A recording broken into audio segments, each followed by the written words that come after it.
LA 할리우드 한복판에서 영화 프로듀서로 일하는 그레이스 한에게 2025년 8월은 특별한 달이었습니다. 한국계 미국인 2세인 그녀는 지난 10년간 한국 문화를 소재로 한 영화들을 제작하며 꿈을 키워왔죠. K-팝과 K-드라마의 성공을 지켜보며 언젠가는 한국 문화가 미국 주류 사회에 완전히 자리 잡을 날을 꿈꿔왔습니다. 그런 그녀에게 날아든 뉴스 하나가 모든 것을 바꿔놓았어요. 한국의 롯데리아가 미국에 진출한다는 소식이었습니다. 캘리포니아 플러턴의 문을 연 1호점 앞에 새벽 5시부터 줄이 늘어섰다는 기사를 보는 순간 그레이스는 가슴이 뛰는 걸 느꼈습니다. 이것은 단순한 패스트푸드점 오픈이 아니었어요. 그녀가 평생 기다려온 그 순간, 한국의 맛과 정서가 미국 땅에서 당당히 인정받는 역사적인 순간이었습니다. 맥도날드와 버거킹이 지배하는 햄버거 제국의 불고기와 새우, 그리고 밥이 들어간 한국식 버거가 당당히 도전장을 내민 것이죠. 30대 중반의 성공한 프로듀서였지만 그레이스는 여전히 정체성에 대한 고민을 안고 살았습니다. 할리우드에서는 아시안으로, 한국에서는 미국인으로 여겨지는 애매한 위치. 하지만 이날만큼은 달랐어요. K버거라는 작은 기적이 그녀에게 새로운 희망을 보여줬거든요. 이 이야기는 한 여성의 개인적인 여정이면서 동시에 우리 모두의 이야기입니다. 한국이라는 나라가 얼마나 멀리 왔는지, 그리고 앞으로 어디까지 갈 수 있는지를 보여주는 감동적인 현실 드라마죠. 영상을 시청하신 후 마음에 드신다면 구독과 좋아요 버튼을 꾹 눌러주세요. 여러분의 관심이 영상 제작에 큰 힘이 됩니다. 우리가 몰랐던 한국의 놀라운 성장 스토리들을 계속 들려드리겠습니다. 그럼 이제 그레이스와 함께 그 특별한 여행 속으로 떠나보겠습니다. 저는 그레이스 한입니다. 할리우드에서 영화 프로듀서로 일한 지 벌써 12년이 됐어요. 주로 한국 문화를 소재로 한 작품들을 만들어 왔죠. 부모님이 1980년대에 이민 와서 저를 낳고 기르셨거든요. 롯데리아 미국 진출 소식을 처음 들었을 때 정말 믿을 수가 없었습니다. 사무실에서 한국 뉴스를 보다가 깜짝 놀라 의자에서 벌떡 일어났어요. 정말, 진짜로? 혼잣말을 계속 중얼거렸죠. 어릴 때부터 한국 음식을 그리워했거든요. 특히 할머니가 해주시던 불고기 맛을 잊을 수가 없었어요. 하지만 미국에서 태어나고 자란 저에게 한국은 늘 그리운 고향이면서도 낯선 나라였습니다. 2025년 8월 14일 캘리포니아 플러턴의 직영 1호점을 연다는 발표를 자세히 읽어보니 정말 치밀하게 계획된 프로젝트더라고요. 위치 선정부터 남달랐어요. 쇼핑몰과 주택가가 만나는 지점, 각종 외식 체인들이 밀집한 격전지를 택한 거죠. 무엇보다 제가 주목한 건 한인 거주자가 증가하는 지역이라는 점이었습니다. 아, 정말 똑똑하네. 감탄이 절로 나왔어요. 저희 같은 교민들의 그리움과 현지인들의 호기심을 동시에 겨냥한 전략이었거든요. 사실 걱정도 많이 됐습니다. 미국 패스트푸드 시장이 얼마나 치열한지 누구보다 잘 알고 있었거든요. 맥도날드, 버거킹, 웬디스가 수십 년간 쌓아온 아성에 도전한다는 게 말이 쉽지. 정말 어려운 일이에요. 하지만 동시에 가슴이 뛰었습니다. 제가 영화로 전하려던 메시지와 똑같았거든요. 한국 문화의 아름다움을 미국에 알리고 싶다는 꿈 말이에요. 이제 영화뿐만 아니라 음식으로도 그 꿈이 현실이 되고 있다는 생각에 눈물이 날 것 같았어요. 플러턴이라는 도시도 참 의미 있는 선택이었습니다. 다양한 문화가 공존하는 곳이거든요. 히스패닉, 아시안, 백인들이 어우러져 사는 지역이에요. 새로운 맛에 대한 수용성이 높을 수밖에 없는 완벽한 환경이었죠. 그날 밤 부모님께 전화를 드렸어요. 아빠, 엄마, 큰일 났어요. 롯데리아가 미국에 온대요. 부모님도 믿으시지 못하더라고요. 특히 아버지는 내가 어릴 때 먹던 그 롯데리아 말이냐 며 놀라셨습니다. 어머니는 조금 다른 반응이셨어요. 그레이스야, 내가 그렇게 한국 문화 영화 만들더니 이제 정말 한국이 미국을 정복하나 보구나. 그 말씀을 들으니 정말 감격스러웠습니다. 그런데 며칠 후 더 놀라운 소식을 들었어요. 개점일에 새벽 5시부터 사람들이 줄을 서기 시작했다는 거였습니다. 미국 사람들이 한국 햄버거를 먹기 위해 새벽잠을 포기했다니 정말 상상도 못한 일이었어요. 저는 그날 밤 잠을 이룰 수가 없었습니다. 한국 브랜드가 패스트푸드의 본토에 도전장을 내민 이 역사적인 순간을 직접 목격하게 된 거잖아요. 영화 프로듀서로서, 그리고 한국계 미국인으로서 이보다 더 감동적인 일이 또 있을까 싶었거든요. 개점 당일 새벽, 저는 잠을 설치다가 결국 일찍 일어나 플러턴으로 향했습니다.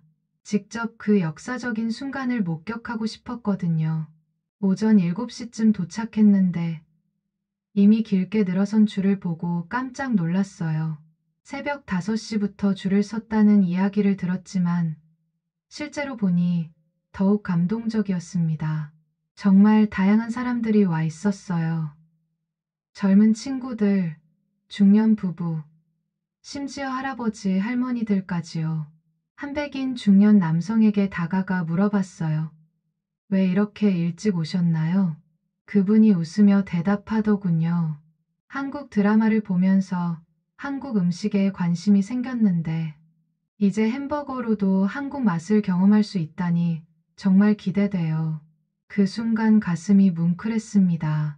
제가 그동안 영화로 전하려던 메시지가 이런 식으로 현실에서 구현되고 있었거든요. K-드라마의 힘이 이제 K버거까지 이어지고 있는 거였어요. 대기줄에서 만난 한국계 할머니는 더욱 감동적이었습니다. 손자와 함께 오셨는데 손자에게 할머니 고향 맛을 보여주고 싶어서 왔다고 하시더라고요. 그 말을 듣는 순간 눈물이 날 것 같았어요. 저도 어릴 때 할머니와의 추억이 떠올랐거든요. 할머니가 직접 만들어주시던 불고기, 그리고 그레이스야, 너는 미국에서 태어났지만 한국 사람이란다 라고 하시던 말씀이요. 매장 문이 열리자 더욱 놀라운 광경이 펼쳐졌어요. 사람들이 질서정연하게 들어가면서도 서로 양보하고 배려하는 모습이 정말 아름다웠습니다. 한국 문화에 대한 존중과 관심이 그 태도에서 느껴졌어요. 로컬 방송국에서 생중계까지 하더라고요. 리포터가 이례적인 개점 열풍이라며 흥분을 감추지 못했습니다. 첫날부터 대인기라는 헤드라인이 여러 매체에 등장했어요. 저는 그 모습을 보면서 정말 자랑스러웠습니다. 제가 만든 영화들이 선택받지 못할 때마다 느꼈던 아쉬움이 이 순간 모두 사라지는 것 같았어요. 한국 문화가 이렇게 직접적으로 사랑받는 모습을 보니까요. 특히 다양한 연령대의 사람들이 함께 줄을 선 모습이 인상적이었습니다. 한류가 정말 세대를 초월해서 확산되고 있구나 실감했어요. 젊은 친구들만의 문화가 아니라 모든 세대가 공감하는 현상이 된 거죠. 대기줄에서 사람들끼리 자연스럽게 대화하는 모습도 흥미로웠어요. 어떤 메뉴 주문할 거예요? 불고기가 뭐예요? 라며 서로 정보를 나누더군요. 햄버거집 앞 줄이 작은 문화 교류의 장이 된 거였어요. 한 젊은 여성이 저에게 다가와서 물어보더라고요. 혹시 한국 분이세요? 불고기 버거가 정말 맛있나요? 저는 웃으며 대답했습니다. 네, 정말 맛있을 거예요. 한국의 대표 맛이거든요. 그때 문득 깨달았어요. 이게 바로 제가 영화로 만들고 싶었던 장면이구나. 서로 다른 문화의 사람들이 음식을 통해 소통하고 이해하는 아름다운 순간 말이에요. 매장 안으로 들어가는 첫 번째 고객의 표정을 잊을 수가 없어요. 설렘과 기대가 가득한 얼굴이었거든요. 마치 새로운 세계로의 여행을 떠나는 것 같은 표정이었습니다. 정식 개점 전 3일간의 시범 영업 기간, 저는 매일 매장을 찾았습니다. 영화 프로듀서의 직업병인지 모르겠지만 이 모든 과정을 기록으로 남기고 싶었거든요. 언젠가는 이 이야기로 다큐멘터리를 만들어보고 싶다는 생각도 들었고요. 하루 평균 500명이라는 숫자를 들었을 때 정말 놀랐어요. 시범 영업인데도 이 정도라니. 할리우드에서 영화 개봉할 때도 이런 반응을 얻기가 쉽지 않거든요. 정식 개점하면 얼마나 더 많은 사람들이 몰릴까 상상이 안 됐습니다. 첫째 날 시범 영업을 지켜보면서 가장 감동적이었던 건 매장 직원들의 모습이었어요. 처음에는 긴장한 기색이 역력했는데 고객들의 긍정적인 반응을 보면서 점점 자신감을 얻어가더라고요. 특히 한 직원분이 현지 고객에게 불고기에 대해 설명하는 모습이 인상 깊었습니다. 이건 한국의 전통 요리로 달콤하고 짭조름한 맛이 특징이에요 라고 정성껏 설명하시더군요. 그 순간 정말 자랑스러웠어요. 둘째 날에는 더욱 흥미로운 일이 일어났습니다. 전날 다녀간 고객이 친구들을 데리고 다시 온 거예요. 어제 먹어봤는데 정말 맛있더라며 추천하는 모습을 보니 가슴이 뛰었습니다. 그 중에서도 잊을 수 없는 건 한 멕시칸 가족의 반응이었어요. 아버지가 불고기 버거를 한 입 베어 물더니 오, 무이 사브로소 라고 감탄하시더라고요. 맛있다는 스페인어 표현이었죠. 문화의 장벽을 넘나드는 순간이었습니다. 매일매일 꾸준히 사람들이 찾아오는 모습이 정말 의미 있었어요. 단순한 호기심이 아니라 진짜 관심과 사랑이었다는 걸 알 수 있었거든요. 첫날만 반짝 인기였다면 이렇게 지속되지 못했을 테니까요. 시범 영업 둘째 날, 저는 용기를 내서 몇몇 고객들과 직접 이야기를 나눠봤어요. 한 현지인 여성이 이렇게 말하더군요. 처음엔 호기심으로 왔는데 생각보다 훨씬 맛있어서 내일 또 올 예정이에요. 그 말을 듣는 순간 정말 뿌듯했습니다. 제가 그동안 한국 문화의 우수성을 알리려고 했던 노력들이 이런 작은 성공들로 이어지고 있구나 싶었어요. 가족 단위 방문객들이 많다는 점도 특별했습니다. 부모님들이 아이들에게 새로운 문화를 경험시켜 주려는 의도로 오신 분들이 꽤 계셨거든요. 이런 모습을 보면서 교육적 효과도 크겠구나 생각했어요. 셋째 날에는 정말 감동적인 장면을 목격했습니다. 한 백인 할아버지께서 손자와 함께 오셨는데 이게 바로 한국의 맛이란다 라고 설명해 주시는 거예요. 할아버지도 처음 드시는 건데 벌써 문화 전도사가 되신 거죠. 무엇보다 고무적이었던 건 재방문 고객들이 생겨났다는 점이에요. 3일이라는 짧은 기간임에도 불구하고 2번, 3번 찾아온 분들이 있었으니까요. 이거야말로 진정한 성공의 신호였습니다.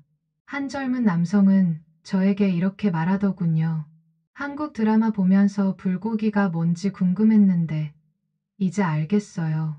정말 중독성 있는 맛이네요. K-드라마의 간접 효과까지 실감할 수 있었던 순간이었어요. 시범 영업 마지막 날 저녁, 매장 문을 닫을 때까지 지켜봤습니다. 마지막 고객이 나가면서 정식 오픈 언제예요? 라고 묻는 모습을 보니 정말 뭉클했어요. 벌써 이곳이 그들의 일상에 스며들기 시작한 거였거든요. 롯데리아의 메뉴를 처음 봤을 때 정말 감탄했어요. 리아 불고기 버거, 리아 새우버거, 그리고 비빔라이스 버거까지. 이건 정말 한국다운 창의성이 빛나는 라인업이었습니다. 불고기 버거를 보는 순간 어릴 때 추억이 떠올랐어요. 할머니가 직접 재워주시던 불고기 맛말이에요. 달콤한 간장 베이스의 배와 양파로 마리네이드한 그 특별한 맛을요. 그게 이제 햄버거가 되어 미국 땅에 상륙한 거죠. 미국에서 자란 저에게도 불고기는 특별한 의미였습니다. 집에서만 먹을 수 있던 그 맛이 이제 대중적인 패스트푸드로 만날 수 있게 된 거잖아요. 정말 감격스러웠어요. 새우버거는 또 다른 놀라움이었습니다. 미국에서는 햄버거에 새우를 넣는다는 발상 자체가 혁신적이거든요. 하지만 우리에게는 새우튀김이 얼마나 친숙한 음식인가요? 그걸 햄버거로 만든 아이디어가 정말 기발했습니다. 가장 독특했던 건 비빔라이스 버거였어요. 처음 들었을 때는 저도 의외였는데 생각해보니 정말 한국적인 발상이더라고요. 밥이 주식인 우리 문화를 햄버거에 그대로 옮겨온 거니까요. 이런 메뉴들을 보면서 롯데리아의 전략이 정말 똑똑하다고 생각했어요. 맥도날드나 버거킹과 똑같은 쇠고기 패티로 경쟁하는 게 아니라 아예 다른 카테고리를 만들어버린 거죠. 차별화의 완벽한 예시였습니다. K버거라는 브랜딩도 정말 센스 있었어요. K-팝, K-드라마에 이어 K버거까지 한류의 새로운 영역을 개척한 거였죠. 영화 프로듀서로서 이런 브랜딩의 힘을 누구보다 잘 알고 있었거든요. 불고기 버거를 직접 먹어봤을 때 정말 놀랐어요. 어릴 때 할머니가 해주시던 그 맛이 거의 그대로 살아있더라고요. 달콤하면서도 깊은 간장의 맛, 그리고 부드러운 고기의 식감까지요. 한국 음식의 특징 중 하나가 단맛과 짠맛의 절묘한 조화인데 불고기 버거가 바로 그걸 구현했어요. 미국인들도 달콤한 맛을 좋아하는데 여기에 한국식 깊이가 더해진 거죠. 새우버거도 정말 인상적이었습니다. 바삭바삭한 새우튀김이 입 안에서 터지는 식감이 환상적이더라고요. 미국에서는 절대 경험할 수 없었던 새로운 맛이었어요. 비빔라이스 버거는 정말 혁신이었습니다. 밥을 패티 대신 사용한다는 아이디어요. 처음엔 어색할 것 같았는데 먹어보니 의외로 조화로웠어요. 한국인의 밥사랑이 이런 식으로 표현된 거네요. 이런 메뉴들이 성공한다면 정말 K푸드의 새로운 장이 열릴 것 같았어요. 한류의 다음 스테이지가 바로 음식 분야가 될 수도 있겠다는 확신이 들었거든요. 무엇보다 이런 메뉴들이 미국 햄버거 본토에 상륙했다는 것 자체가 의미 있었습니다. 불고기와 새우, 그리고 밥이라는 우리에게는 너무나 당연한 재료들이 미국에서는 혁신으로 받아들여지고 있었으니까요. 제가 그동안 영화로 전하려던 메시지와 정확히 일치했어요. 한국 문화의 아름다움과 독창성을 세계에 알리는 일. 이제 그게 음식을 통해서도 이뤄지고 있었던 거죠. 온라인 반응들을 찾아보는 게 제 일상이 됐어요. 영화 프로듀서라는 직업 때문인지 대중의 반응을 분석하는 게 습관이거든요. K버거에 대한 해외 네티즌들의 반응을 보니 정말 흥미로웠습니다.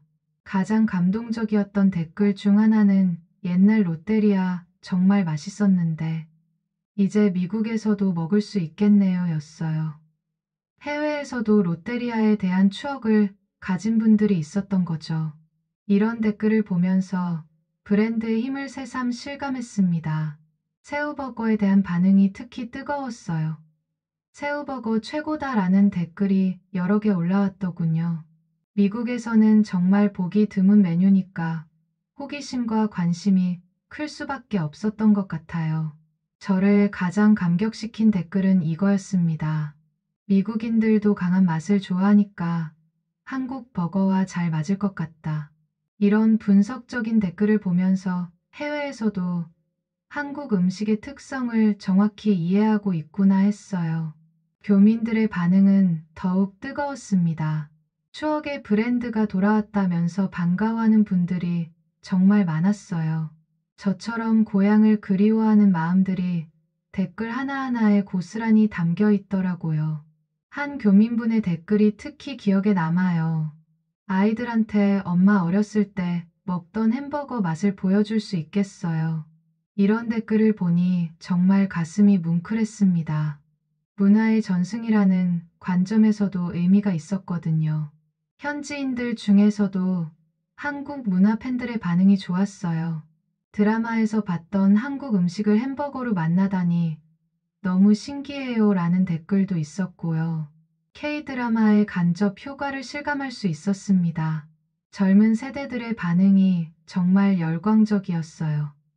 K-팝 듣고 K-드라마 보는데 이제 K-버거까지 먹을 수 있다니 완벽해요 라는 댓글을 보면서 한류의 시너지 효과를 확실히 느꼈습니다. 음식 블로거들의 관심도 뜨거웠어요. 아시안 퓨전 버거의 새로운 시도라며 긍정적으로 평가하는 글들이 올라왔거든요. 전문가들도 의미 있는 도전으로 보고 있다는 뜻이었죠. 가장 기뻤던 반응은 다양성을 존중한다는 댓글이었어요.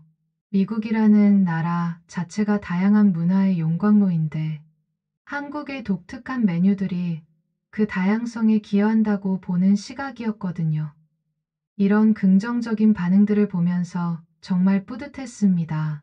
제가 그동안 영화로 전하려던 메시지들이 이렇게 현실에서 구현되고 있었거든요. 한국 문화의 우수성을 인정받는 순간들이었어요.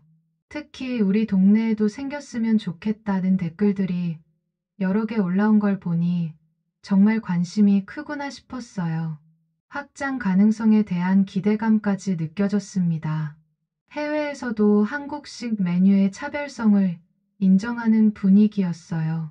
단순히 새로운 브랜드가 아니라 새로운 맛의 경험을 제공한다는 점에서 긍정적으로 받아들이는 것 같았습니다. 챕터 6점 해외 네티즌 반응 회의. 물론 모든 반응이 긍정적이지만은 않았어요. 회의적인 시각들도 만만치 않게 많았습니다. 특히 일본 네티즌들의 반응을 보면서 복잡한 심정이었죠. 가장 자주 나온 비판이 라이스버거에 관한 거였어요. 라이스버거는 원래 일본 모스버거가 처음 만든 아이디어 아니냐면서 한국식 정체성에 의문을 제기하는 댓글들이 있었거든요. 이런 댓글을 보면서 참 씁쓸했어요. 사실 라이스버거의 기원을 따지자면 일본이 먼저인 것도 맞으니까요. 하지만 그걸 한국식으로 재해석한 건 또 다른 의미가 있다고 생각했는데 말이죠. 더 신랄한 비판도 있었습니다. 처음이라 신기해서 몰린 것일 뿐 지속성은 미지수다라는 댓글이었어요. 일시적인 호기심일 뿐 장기적으로는 성공하기 어렵다는 시각이었죠. 영화계에서 일하다 보니 이런 반응들이 낯설지 않았어요.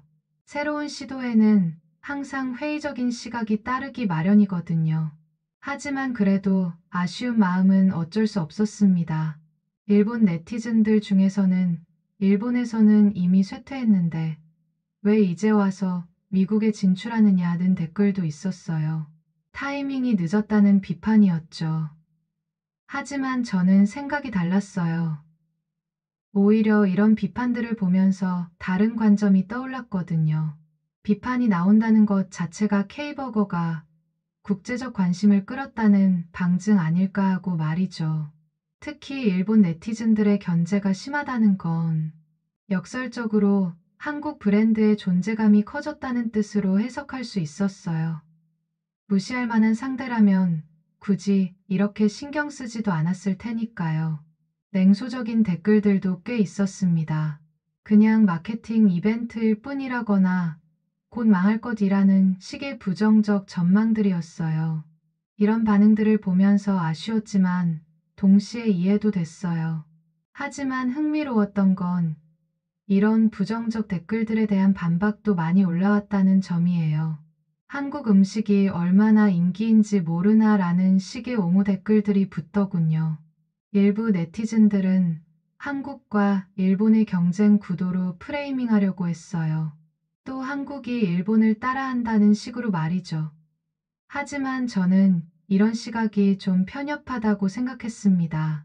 정말 신경 쓰지 않아도 될 댓글들도 많았어요. 어차피 몇 달 안 가서 문 닫을 것이라는 식의 단정적인 예측들이었죠. 이런 댓글들은 그냥 감정적인 반응에 가까웠어요. 하지만 건설적인 비판도 있었습니다.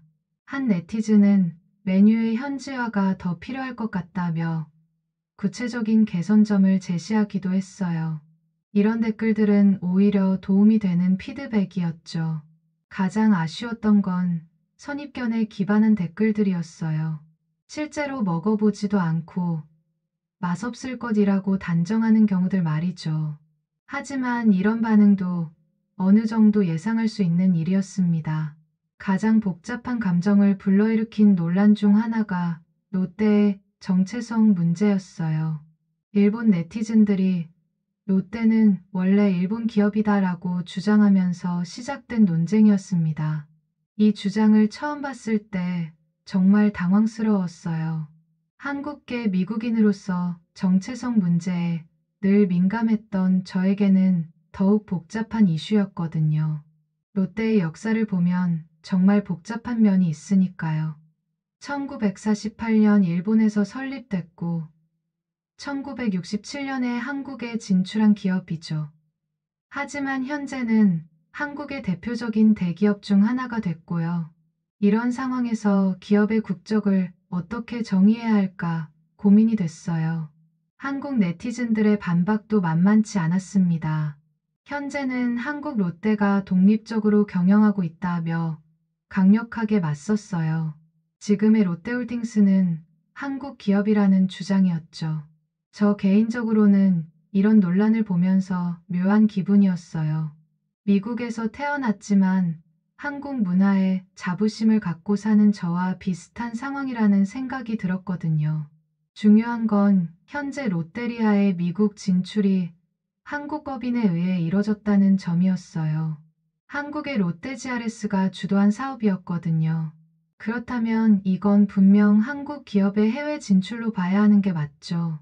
일본 네티즌들 중에는 롯데, 과자도 일본이 원조라며 더 넓은 범위로 논쟁을 확대하려는 시도도 있었어요. 하지만 이런 식으로 따지면 정말 끝이 없겠더라고요. 한국 네티즌들의 반박이 더욱 격렬해졌습니다. 그럼 현대차도 일본 기술로 시작했으니까 일본 차냐는 식의 논리로 맞받아쳤어요. 기업의 뿌리와 현재 정체성을 구분해야 한다는 주장이었죠. 영화 프로듀서로서 이런 논란을 지켜보면서 흥미로운 점을 발견했어요. 국적 논란 자체가 오히려 롯데의 존재감을 키우고 있다는 점이었거든요. 관심이 없다면 이런 논쟁도 없었을 테니까요. 무엇보다 현재 롯데는 명실상부한 한국의 대기업이에요. 한국 경제에서 차지하는 비중이나 역할을 보면 분명 한국 기업으로 봐야 하겠죠. 과거의 뿌리보다는 현재의 정체성이 더 중요하다고 생각해요. 이런 논란들을 보면서 저 자신의 정체성에 대해서도 다시 생각해 봤어요. 미국에서 태어났지만 한국 문화를 사랑하는 저처럼 기업도 출발점보다는 현재 어떤 가치를 추구하는지가 더 중요하지 않을까요? 한국이 경제 규모 세계 6위까지 성장한 상황에서 한국 기업들의 해외 진출은 당연한 흐름이에요. 롯데의 미국 진출도 그런 맥락에서 봐야 한다고 생각했습니다. 결국 이런 논란들도 한국의 위상이 높아졌기 때문에 생기는 일이라고 봤어요. 과거라면 아무도 신경 쓰지 않았을 일들이 이제는 국제적 관심사가 되고 있는 거잖아요. 롯데지아레스의 해외 사업 현황을 조사해보니 정말 놀라웠어요. 이미 동남아시아 4개국에 320여 개의 점포를 운영하고 있더라고요. 생각보다 훨씬 큰 규모의 글로벌 사업을 하고 있었던 거예요. 영화 프로듀서로서 이런 비즈니스 전략을 보면 정말 감탄이 나와요. 단계적으로 시장을 확장해 나가는 모습이 마치 영화의 시퀄을 기획하는 것과 비슷하더라고요. 특히 말레이시아 파트너사와의 계약 체결 소식은 정말 고무적이었습니다. 미국 진출과 동시에 동남아시아에서도 사업을 확대하고 있다는 뜻이었거든요. 다방면으로 해외 시장을 공략하는 전략이 정말 똑똑해 보였어요. 미국 1호점의 성과가 앞으로의 확장에 정말 중요한 기준이 될 것 같았어요. 첫 번째 도전이 성공하면 다른 지역으로의 확산도 훨씬 쉬워질 테니까요. 풀러턴 매장이 일종의 파일럿 프로그램 역할을 하는 거죠. 제가 가장 기대하는 건 K버거가 글로벌 트렌드로 자리 잡을 가능성이에요.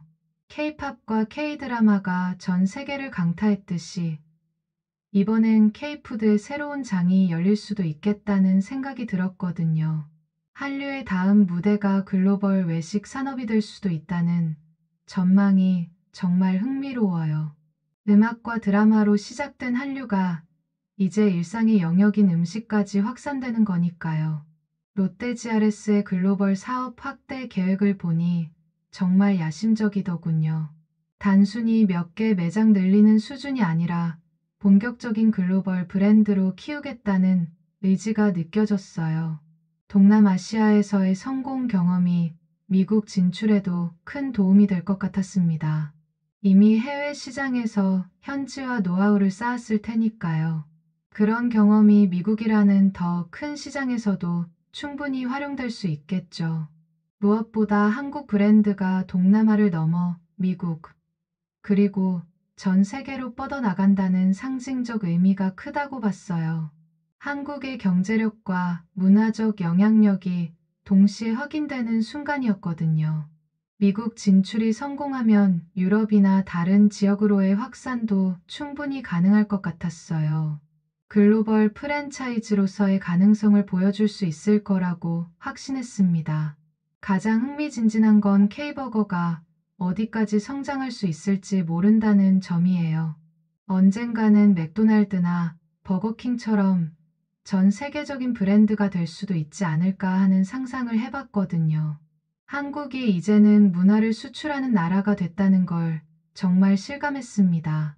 K-팝, K-드라마에 이어 K-푸드까지 한류의 영역이 계속 확장되고 있는 게 신기하면서도 자랑스러워요. 앞으로 롯데리아의 미국 사업이 어떻게 전개될지 정말 기대됩니다. 한국 브랜드가 글로벌 무대에서 어떤 성과를 낼 수 있을지 지켜보는 재미가 쏠쏠할 것 같아요. 이렇게 저는 K버거의 미국 상륙기를 직접 목격했습니다. 할리우드 영화 프로듀서로서, 그리고 한국계 미국인으로서 정말 감동적인 경험이었어요. 새벽 5시부터 줄을 선 미국인들, 불고기와 라이스라는 한국적 재료에 열광하는 현지인들, 그리고 그 모든 과정을 둘러싼 뜨거운 논쟁들까지 정말 드라마틱한 여정이었습니다. 물론 아직 시작에 불과해요. 진짜 성공 여부는 앞으로 몇 년간의 성과를 봐야 알 수 있겠죠. 하지만 분명한 건 한국이라는 나라의 문화적 영향력이 음식 분야까지 확산되고 있다는 점입니다. 이 모든 과정을 지켜보면서 저 자신의 정체성에 대해서도 많은 생각을 하게 됐어요. 두 문화 사이에서 살아가는 것이 때로는 어렵지만 이런 순간들 때문에 정말 감사하다고 느껴져요. K버거의 이 도전이 성공하기를 진심으로 바랍니다. 그리고 언젠가는 전 세계 어디서나 한국의 맛을 만날 수 있는 그런 날이 오기를 기대해 봅니다. 그때까지 저도 영화를 통해 한국 문화를 알리는 일을 계속할 거예요.